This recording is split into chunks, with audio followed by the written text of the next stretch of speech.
Hello friends, and welcome to the 2025 reset. Hi, I'm Rosie. If you're new here, welcome to my channel. We're getting ready for 2025, baby. I am so excited for this year, genuinely. 2023 and 2024 were flops, and I have a feeling this year is not going to flop in the same way. Many factors have changed. We've gone through quite a bit and we've pushed ourselves to the mental limits quite a few times, but we're back. We're back. We're building back better than ever, building stronger. I'm just like very excited about the year of 2025. I, for the first time in a long time, feel just like genuinely hopeful, which is nice, but also, so only if I don't think too hard about everything else happening in the world. So, yeah. Today, we have a lot to get through, ladies and gents, and theys and thems. And I have all of my journals. These three are my journals of the year, journals of the era, if you will. And I went through them all. And I reviewed, reflected, journaled, and we're gonna go over the goals that we've set for this past year. We're gonna set some goals for the new year and just overall do like a good final wrap up of 2024. To begin, I always like to start my resets with a recap of the last month. So we'll do a recap of December and then just a recap of the year as a whole. December itself just like went super fast. December 1st, we flew back from our London trip, and then I had like a big work meeting that was virtual, but you know, it was big, it took up a lot of time. And did some fun holiday stuff with my gals, and I had, what else? I had a trip home, which was very nice, very quick, but solidified, you know, really made it real that I am moving back to Long Island. We officially have a date. I will be moving home the weekend of March 8th, which happens to be Liv's birthday. And Liv and Agatha are gonna fly out and help me drive my big old moving truck and my little Nissan Sentra across the country. And I couldn't be more excited. So theoretically, I should be back on Long Island for good around March 10th. Nuts. It's weird. It still feels like decently far away, but also it isn't. It's like 2 months almost exactly. And I have a lot I want to do before then. And I have a lot I have to do before then. So the moving vlogs will be starting soon. Very exciting. And we'll just hop on this journey together once again. I did, like, when I restarted this channel, I did really regret having not vlogged when I lived in New York, because I lived in New York City and that was just like such a cool, fun experience. And so now I feel like this is sort of like my redemption era. I can go back, and then when I officially do move back into New York City again, we will have our shot. For all of you who have been here for the full Colorado era, thank you. I appreciate you. You've gone on this roller coaster with me, and we're about to hop on a new ride. Let's recap the year as a whole. I do have like fun little notes on my phone, so if you see me sneaking a glance down, that's what I'm doing. I sorted it into like negatives and positives. We really kicked off the year with a fizzle. My parents' dog Marley died, my family dog, like the first dog we ever had, and that was like soul crushing in a very specific way. I loved that dog to the moon and back. I was obsessed with him. And it really felt like I was literally losing a sibling. I quite honestly, I remember coming home and looking at a video of a dog having a birthday and just starting to sob like a few days after. And I did not realize it would hit me that hard. So Marley died in January, so that was fast. We got a quick bad start. Next, I got sick a whole lot. You can probably hear it in my voice right now. I'm recovering from being sick yet again. I got a cold the day before Christmas. And we're still fighting it off today on New Year's Eve. It's mostly gone, but like my nose is still out of whack and I'm still all snotty, but whatever. Over the year, literally, I got a ton of like colds and flus. I got friggin' COVID twice. First on my literal birthday, and then second after a work trip, which sucked.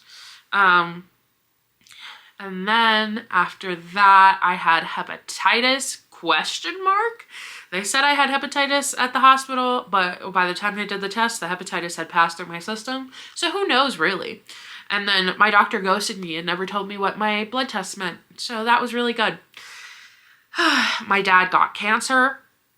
That was not fun. And that happened like right before I went into the hospital. He did get his cancer taken out, which is, thank God. He's recovering well. We are very grateful. Now that happened, I was very broke. I still am very broke. Possibly, once again, still the brokest I've ever been. However, we will be changing that in 2025. And then, of course, as many of you found me, Kenan and I broke up. That was a nearly 4-year-long relationship that started in New York and brought us to Colorado. And I've had a lot of emotions, a lot of feelings about that. Truly, it was like probably one of the biggest emotional like experiences I've gone through, in the sense of like I had a lot of emotions and anxieties and fears that I had to work through after it, but also like a lot of stuff just lifted off my shoulders and decisions became a bit easier to make, and it has become a lot easier to be like, no, I want that, not I think I want that for my relationship and the future of the relationship, if that makes sense.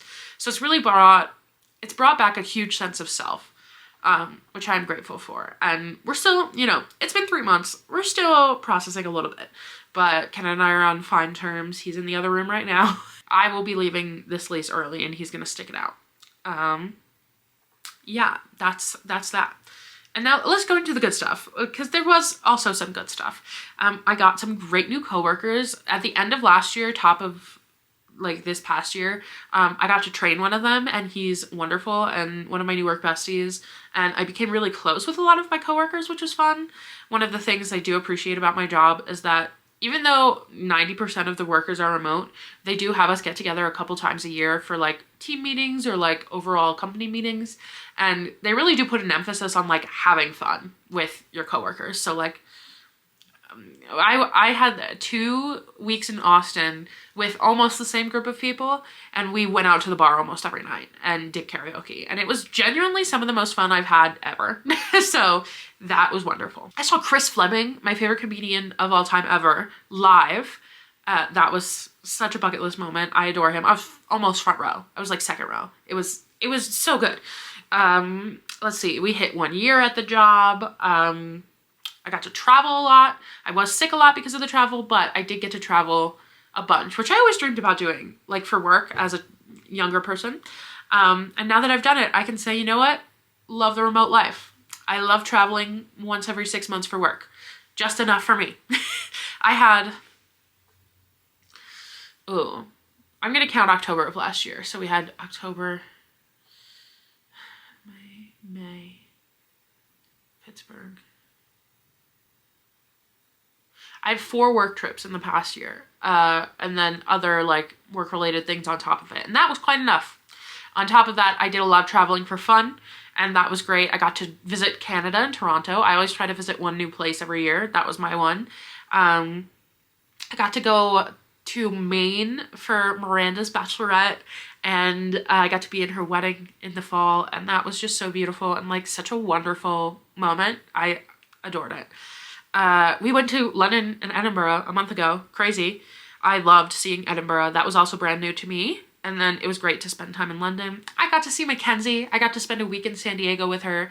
And that was just like some really well-needed bestie time. It was really great. Along with that, like the thing I'm leaving this year most grateful about, I'd say, is just like the overwhelming love and support I've seen from my friends and my family. And even just like people like I know in general.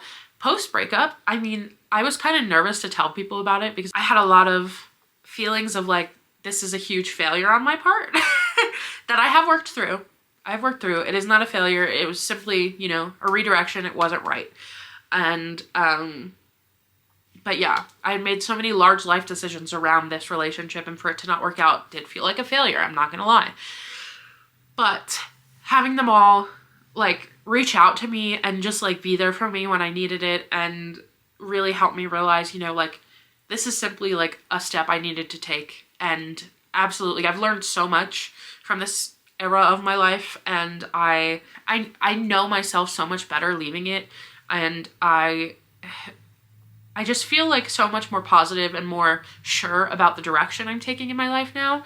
And it is genuinely because my friends and my family were all like, we love you, we want you to come back to New York, like we are so proud of you for what you've done, but also please, like, let us help you get through this and let us support you. And I've cried so much over it. My friends, I could not ask for better friends in this whole entire world. I'm so grateful for them. I'm so grateful for anyone who has reached out, like even people I didn't know that well, or people I knew in college and like I just haven't seen and talked to in a while. And it genuinely is just, I just felt so loved, and I am so appreciative, and I can't wait to hopefully return that love tenfold once I'm back in person. Yeah, I love them so much, and my friends and family are actively getting me home, and I have now officially booked the moving truck. My grandparents so kindly lent me the majority of the money to pay for the truck and the trip home, and then my friends who had sat me down and been like, look, we want to help you get back as soon as you can, like helped pay the difference of what I needed left to just get me back. And I'm literally gonna cry. I need to stop. I can't cry yet. I just did my makeup. But I love them.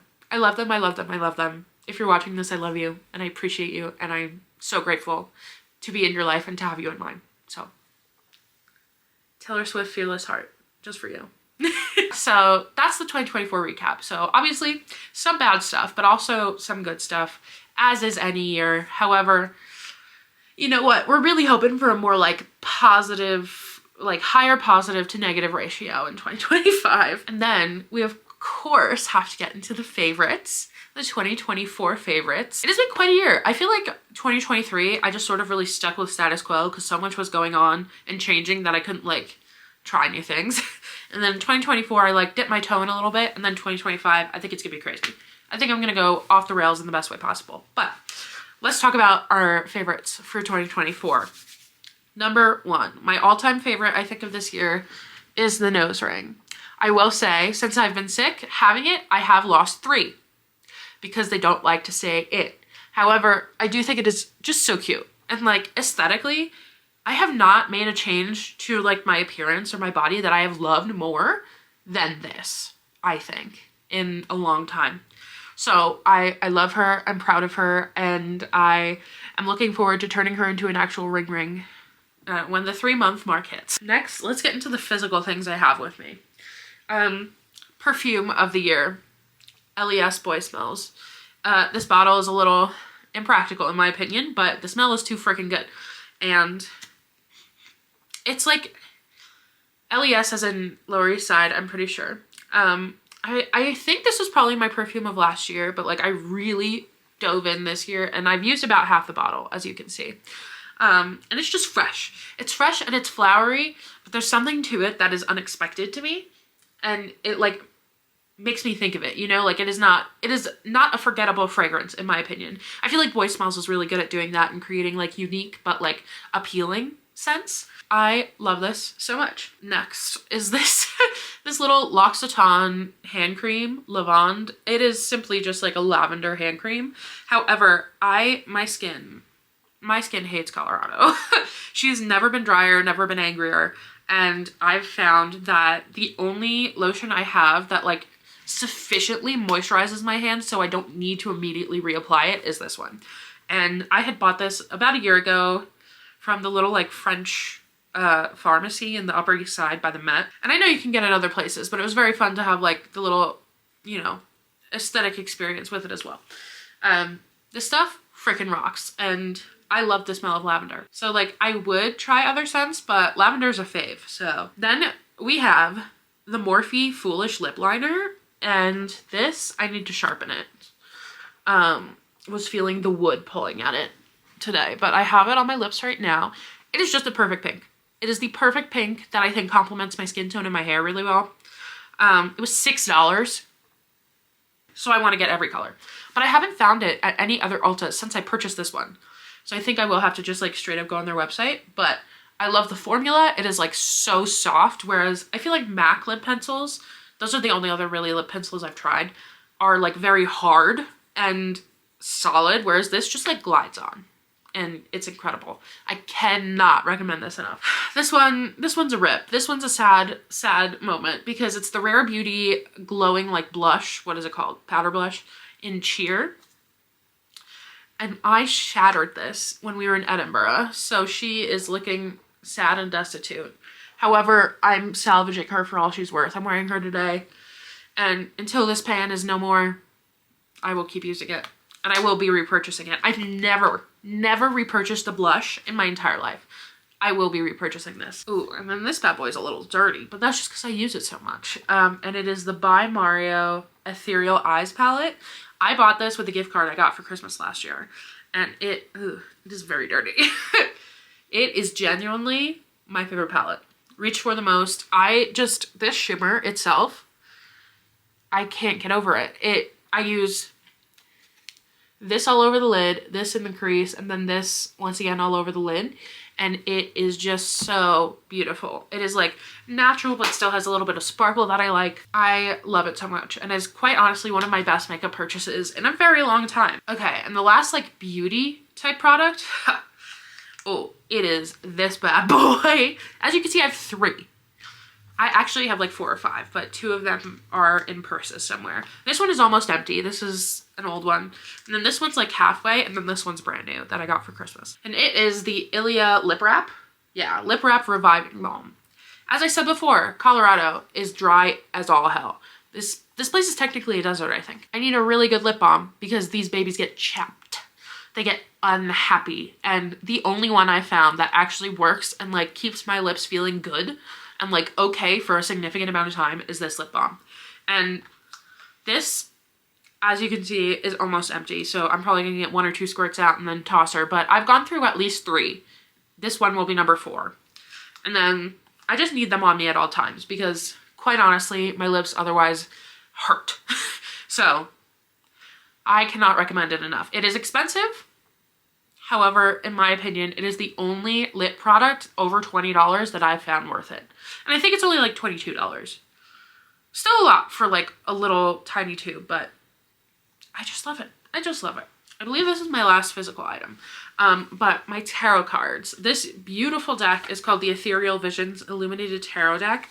And when I got her, I'd never seen her before. And in the year or two, it's been like a year and a half that I've had her. So many people have started picking her up, including my favorite tarot reader on TikTok, Alex Reads Tarot. And to see people use it, I'm like, oh, that's for me. That's a reading meant for me, which is so funny and delusional sometimes. But it's just like, the designs are so perfect and like aesthetically gorgeous. And the little book is very helpful too. It gives you all of the meanings and everything. And I've been trying to learn tarot for a long time now, but this year I feel like I really did commit to it. And I've been able to get to the point where I do have to reference this, but I'm starting to like inherently remember, you know, what some of the cards mean, what the suits mean, be able to like put my own little spin on it and actually like read it for myself. And I love it. It is just like a very nice hobby to have. And with such a beautiful deck, I mean, like naturally every day I want to reach for this. So I love her. Okay. I had needed a little water break, but we're doing better. Okay, let's get into like the media of it all. My favorite artist of the year was The Last Dinner Party. I found them at the top of the year and I'm obsessed with them. They're like, it's like so hard to describe. They're just like feminist rock and roll, grungy, poppy. They're a lot of different things, but they're really great. And they're an all-girl band, which fucking rocks. And I want to see them live very badly. My favorite album of the year was The Tortured Post Department by Taylor Swift. And I will say it took a while to grow on me. I listened to the anthology, of course, at first, and I was like, I like all these, but like, nothing I'd consider like an all-time favorite. And then, you know, through the course of going through your first major breakup, you learn to severely appreciate the specificity in which she writes her lyrics. Yeah, and so all that to say is my favorite songs of the year were So Long London, I Can Do It With a Broken Heart, California by Chappell Roan. Hit hard, hit home. And then by The Last Dinner Party, Nothing Matters, and Caesar on a TV Screen. Those two were my favorites. Yeah, we had a big Taylor Swift year. Like, not that the past years haven't been, but we're speaking to each other in a brand new way. Oh, also The Black Dog. That's also in there. Don't you worry. Podcasts. It's the same podcast as always, but Otherworld and Drinking the Kool-Aid. Okay, movie. The two movies I think that stuck with me the most this year were I Saw the TV Glow, which we watched a while ago. Me and my friends, Just Mel and Agatha. We're the movie watchers. And that movie has just stuck with me so much. Obviously, it was like just so beautifully done. And it's magical realism, but also like so obviously a trans allegory. And there's just so many parts to pick at and like analyze, and I love that. I love when you could be like, look at the scene and tell me what it alludes to, you know, like thematically. And I don't know, I love the analyzation of it all. And yeah, it was also just beautiful. The coloring was beautiful. I thought aesthetically it was really cool. And then of course Wicked. Like, yeah, you guys are lucky. You are lucky. I saw it a week ago now with my brother while I was home for Christmas. I saw it on Christmas Eve. You are lucky I did not see it earlier. I would have been much more annoying about it. As someone who loves musical theater, who studied theater as a whole, they did a perfect job. And I'm not a huge Ariana stan, but she killed that shit. And then Cynthia Erivo is obviously so talented. And then Jonathan Bailey. Jonathan Bailey is my celebrity crush of the year. My favorite show, which we will get to in a second, was Bridgerton. And him as Anthony in Bridgerton, an awakening. Him as Fiyero, an awakening times 10. Because I've seen Wicked. I saw it on Broadway. I didn't give a shit about Fiyero when I saw it on Broadway, quite honestly. He was whatever. I was more interested in the clearly lesbianic duo of Elphaba and Glinda. But he just brought such like strong like bisexual energy to the role that I did not get originally. I have not been able to stop thinking about it. Also, the man can dance. The man can dance. And that is something so incredibly attractive in a man, when they can just fucking bust a move. So, like I said, favorite TV show, Bridgerton. And then my other favorite TV show was actually just a limited series called The Jinx. And I talked about it in one of my favorite videos, but it was a true crime limited series from HBO from like, I don't know, like a decade ago or something like that. And then a second season of it came out like a year ago, giving updates on the case and the people, the major players in it. And it's crazy. It's like so crazy, all the stuff that they catch. And like the documentary itself like actually helped solve the case. And I just love that. It was really, really, really good, and I highly recommend it. And then for favorite books, you're gonna have to watch my 2024 reading recap video. As I speak to you, I have read 95. I'm trying to read 5 more today. It is New Year's Eve. I am counting anything at this point. Anything. I read The Legend of Sleepy Hollow yesterday, and that counted as a book on Goodreads. I just need to read 5 more stories, and then we're in the clear. And I think I can do it. I just have to lock in. I also have to edit this before tomorrow, so there's a lot of things I have to do, but I'm not going anywhere tonight. I was gonna have people over, and then everyone ended up being away, so I was like, you know what, we're just vibing. We're gonna be alone. But that's great, because I can finish my reading goal, and we're gonna get to 100. That means there's at least 5 books I can't tell you about yet. So I will just say, whenever it's out, I will link it down below. I'm very excited for this reading recap video. This was my best reading year yet, and it was very exciting, very fun to do. And I'm excited for next year, because I think next year will be even better reading wise. Okay, and then in my recaps, I normally, well, yeah, for most of the year, I had a little like no buy section specifically to do, you know, previous recaps on. I am going to be filming another no buy for 2025 with some adjustments, some changes to help 2025 be a much more successful version of what I did this year. But this year, I really did commit to 5 months, and then after that, I said I'd come up with the rest of it, and then I never did. So I'd say it was about half successful. And I will get more into that into the video itself, but that also will be linked down below once I get her up and going. If you're interested in the no-buy content, there will be plenty more coming in the new year. Now, I do believe it is time for us to get to our resolutions. Okay, let's review 2024. We are so close here. I want to check this off so bad, but as I'm speaking to you, I've read 95. If I can read 5 more books today, they obviously have to be short stories. But that would count to me. You know what? Like, I think I can make it happen. I'm going to check it off, and that way I kind of have to do it. So, yay. Complete my low buy / no buy challenge. The way I had set it up, I did really mainly commit to the first 5 months and then said I'd figure out the rest later, except I didn't figure out the rest later. So I did the first 5 months. So I'm going to give it a little squiggly. It's not incomplete, but it's not complete in the way I expected when I wrote this down. Next, become consistent with a loving movement routine. I did not. In fact, I joined a gym and I dropped it just because it was too expensive. I do have a walking pad I use sometimes, but it's not consistent. So we'll see. Find new doctors. I did that. And one ended up screwing me over. And then the other is now no longer working at the practice, so I can't see her anymore. So I'm just going to go back to my old doctor in New York. But I did go through the process of finding a new one, so that counts. Next, solo trip. Did I? I went to so many places this year, dude. There were moments when I was traveling alone, however, never a full trip specifically alone. So I'm going to say I did not.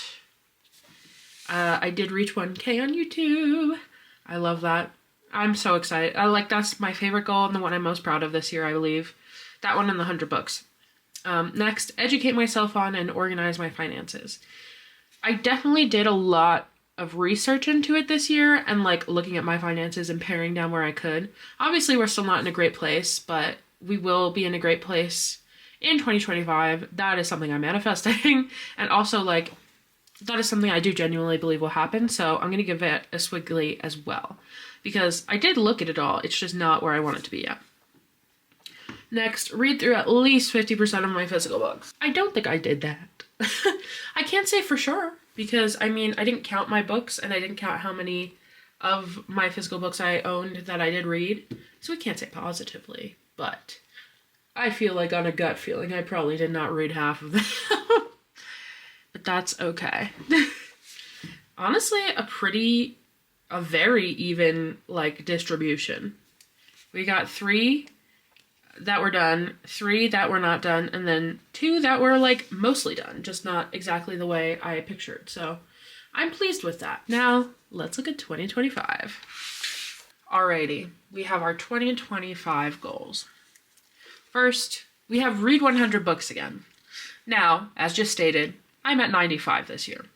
I'm going to try to cram the last 5 in today, but I have less than 12 hours to do so. I would love to read 100 books at a leisurely, more sustainable pace. There were multiple months where I just read nothing this year, and then there were months where I was reading 2 books a day. So, I would love to just, even it out and make it not such, a rush job at the end. And so we're going to keep it at 100 books again. Next, I want to pay off 75% of my debt. Obviously, I'd like to pay off 100% of my debt, but once I move back home, there are a lot of things I want to do in the next year, and so I want to find a good balance between paying off my debt as well as saving and, having fun. And so I'm going to conquer the majority of the debt is the plan.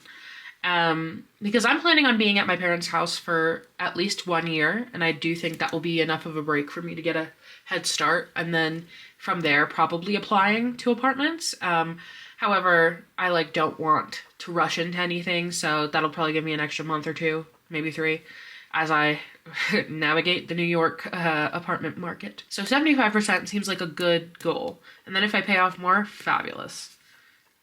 Next, I want to explore upstate New York. I was just talking to my friend Misha about this yesterday. I've grown up in New York. Obviously, I'm from Long Island. I lived in New York City, but the majority of the time, I've like spent outside of those two areas in New York have been in one town upstate called Wyndham. And they have Wyndham Mountain. They're right by Hunter Mountain. They're like a very popular ski area, but I used to stay at this place called the Thompson House with my grandparents, and I stayed there every summer for like 10 years or something like that with them. They'd take me, and then eventually I became sort of like their helper when they wanted to go, and it's honestly such like a happy place for me. But I haven't been since the pandemic. In that time, my grandma had already passed away, but my grandpa did pass away as well. So we didn't really have a reason to go up there, and the Thompson house itself was sold, so I haven't been up in a long time. So I'd love to go back up there again, but I'd also love to explore other areas. Like my friend Lindsay's whole family lives in Rochester. I did visit there once, and we'd like to go visit again. I have friends in Ithaca. I just like want to see a lot more of upstate New York. I've also been to Albany, but you know, all that to say, there's plenty of areas I haven't seen and that I would like to explore. I think, especially, it barely counts as upstate. It is only upstate in the fact that it is above New York City. But the town of Hudson is so cute, and I really want to spend some time there. There and like Sleepy Hollow, Tarrytown, that area. Next, finish my Colorado bucket list. So I do have a Colorado bucket list. It is ever growing, so I'm going to have to stop it at some point. I'm just going to rewrite it soon, I think, to like consolidate. But it involves things like going to the Rocky Mountain National Park and just driving through. Restaurants I haven't seen yet, towns I haven't been to, and stuff like that. And so I want to do that with my friends and just really see like everything that I've wanted to see in Colorado, or at least most of it. And just finish this chapter out with a bang. Next, I want to start at least one creative hobby this year. As I've mentioned many a time, I am a theater kid. I do have a degree in theater, and I miss it terribly. I have been talking to my therapist about it, and I definitely think there will be a lot more opportunities to get back into that once I'm back on Long Island. Just because obviously all of my theater connections are like there and in the city, so I hear about more things there. But I would also like to do like an improv group or something. Like improv has always terrified me, but now being an adult, I think it's really funny that I'm terrified by that and would like to just do it. Plus I'd love to crochet. I know so many people crochet and knit, and I'm like, dang, something to do with my fingers and while also like doing something else seems like a fantastic hobby for me. So I'd like to start at least one creative hobby, new or old. Next, I want to focus on getting Iggy out more. I will say having a yard has been a blessing. Because in the colder months, I literally can just take him outside. He runs around in the yard, goes to the bathroom, and we go back inside. And he's not mad. I'm not mad. It's great. However, I do really lean into it sometimes, and I absolutely could be taking him on more walks in different places. Like, our walks are always the same 2 blocks. I want to take him to dog parks. When we get to Long Island, I want to take him to the beach. I want to, show him around. I need to, acclimate him to being around other people and not being so crazy. Because he's nice, but he's overly excited, and it makes it hard to be around new people. Yeah, so I need to, start sort of exposing him more and just getting him out more. Next, I want to save $5,000 in my high yield savings account, and that is sort of just, a savings that I will not touch. Right now, my savings is literally, I just put my rent and bill money in it, and then every month it's empty, because that's all being used. So the high yield savings account provides sort of an extra barrier in where money I put in there is not expected to come out. And obviously it gains a little bit of interest, which is great. So I would love to have 5,000 in there by the end of the year. So like I said before, paying off my debt, I need to balance that with also saving. That's a good start, I believe. Next, spend more time with my family, which obviously will be so much easier once I move back. And I don't want to get there and then all of a sudden just try to continue my life here in which I see people once a week and then do nothing the rest of the time. I want to be so much more social and involved, and if I have the opportunity to just go have dinner with my grandparents one night of the week, why would I not do that, And I just definitely want to make it more of a priority, hang out with my cousins, hang out with my brother, stuff like that. Next, I need to choose to take care of my body. I feel like a lot of life I've just sort of let happen to me and push me forward and react in response to, rather than being proactive and taking my agency and actually using it. And I do think I will be in a spot, at least while I'm living at my parents' house, where a lot of responsibilities will be taken off of me. And I feel like that's my excuse a lot of the time, is like, oh no, I don't have time to go exercise. I have to clean, you know, like the house. I have to do the dishes. I have to do laundry, whatever. Or a lot of stresses compile, and that's when the eating disorder gets very bad. And so I want to actively choose over and over again to take care of my body this year in any way I can. So that includes exercise, that includes eating, that includes treating my eating disorder. That it's all encompassing. Like, I need to choose to take care of myself. I'm turning 27 in a few months, which is absolutely terrifying. But also like very exciting. 27 has a much better feel to it, I think, than 26. I even knew like on my birthday, I was like 26, meh. And yeah, it definitely turned out to be a meh year. But 27 feels right. I'm born on the 7th. 7 is my lucky number. 27 has 7 in it. Therefore, it is good. Logic. Okay. And then my last goal is to reach 1.5K on YouTube. As of right now, I'm sitting at 1,200, I believe. I'd love to reach more than that, obviously, but I do think if I just post consistently and like actually put the effort and love that I want to put into this channel, 300 is about the size of growth I had the first year I was on here. And so I'm like, that's a very like solid, able to be expected amount of growth if I am putting in the work, I think. And that was like nothing, you know, popped off or like hit the explore page or anything that year. So all of my videos had like 100 views or less, and I gained about 330 subscribers, I believe. So I'm like 300, that seems reasonable. And if we get more, that's fabulous. And these are my 2025 goals. So, okay, so I did the big resolutions at the desk, you know, nice and fancy style. This is what I'm referring to as my Colorado notebook. I have journaled in it my whole time here in Colorado. I got it at my book bar job, and I think I'm gonna retire it with Colorado. So let's do the little monthly goals I have in here for December. We're gonna write out January, and then January and February I think that will be it. And then I think we'll keep her and just like put her where she needs to go in the little journal archive.